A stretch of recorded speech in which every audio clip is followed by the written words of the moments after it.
What was the first time you had a sexual encounter with a girl? Oh, I was 4. That was different. I was 4.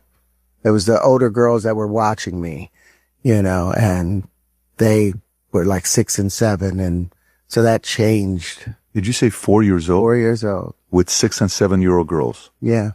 And we did that every day until I was like 13. Had more sex then than I've had in my adult life. So my expectation for interaction was always those things. I'm still confused. You said 4 years old? 4 years old. And they were 6 or 7? 6 and 7. Were they Muslims? No. This is because I'm thinking your father with. Yeah, my father wouldn't have known, but when you're not supervised. And you guys are just fooling around. We're just fooling. We played hide and go get. Pants up, pants down. That was my experience. And I'm like, I look at my sons 8 and 9 now. No, 9 and 10 now. And I can't imagine them getting involved in that, but I lost my innocence.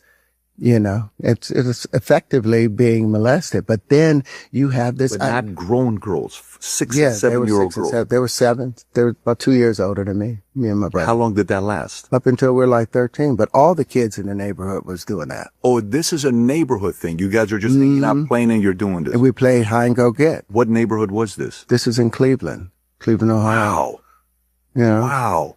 30th and Central. Who's watching over you? Are you living with mom and dad's in prison? My dad's in prison. My dad had just gotten out of prison, but then he's at work all the time, and trying to hustle a job because it was hard to get a job after that. And then my mother's in school. So, and I didn't know, it felt like it was wrong, but I didn't know. Mom never that it was wrong. No, I wish they did.